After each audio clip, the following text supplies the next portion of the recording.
Nightlights. As a kid, I was somewhat of a collector. At an early age, I developed a deep appreciation for the mellow glow of a thoughtfully placed incandescent bulb. Some of my peers in Sunday school had me pegged as a connoisseur, others a savant. Perhaps I was a little bit of both. Sitting there in my plastic chair, McGee and me playing in the background, I would knock back pints of Tang and fist shots of Goldfish, while talking at length of the different makes and models of Night's greatest ally. I was the Cliff Clavin of children's church. From the elaborate to the mundane, I had a nightlight for every occasion and season of my life. The glowworm as a toddler, a clown with balloons lamp as a child, a mesmerizing fiber optics number as a tween.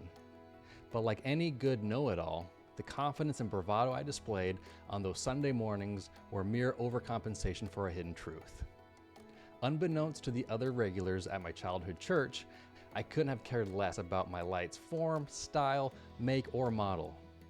Rather, the only quality that mattered, and one I would never admit, was this one and only useful function: to keep me alive until morning. Because as long as there was at least one 4-watt bulb emanating light from somewhere in my bedroom turned nightmare factory, I knew I stood a chance against every evil that lurked in the shadows. Because light not only exposes the problem, it also reveals the solution, lies and truth, respectively. And as we know, truth sets us free from all the shadowy figures prowling between the dresser and door, whispering in our ear that our fate is sealed, that light of day will never come. Plato once said, "We can easily forgive a child who is afraid of the dark.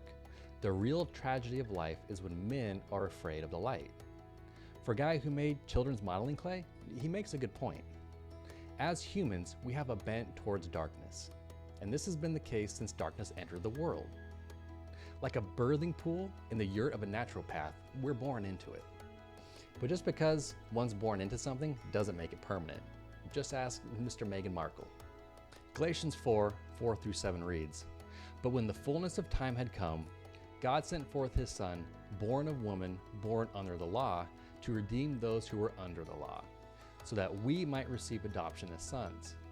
And because you are sons, God has sent the Spirit of his Son into our hearts, crying, 'Abba, Father.' So you are no longer a slave, but a son, and if a son, then an heir through God." To fear the light, and worse, to embrace darkness, is nothing more than a spiritual form of Stockholm Syndrome. And like those who choose their captor over their savior, it is by every sense of the word tragic. Somewhere along the way, we learned to love darkness, and we believed it loved us back. We grew numb to its gaslighting, lies, and manipulation, and believed we deserved the punishment it gave. The relationship was unstable, toxic, a road to certain destruction. It was Sam and Diane minus the banter.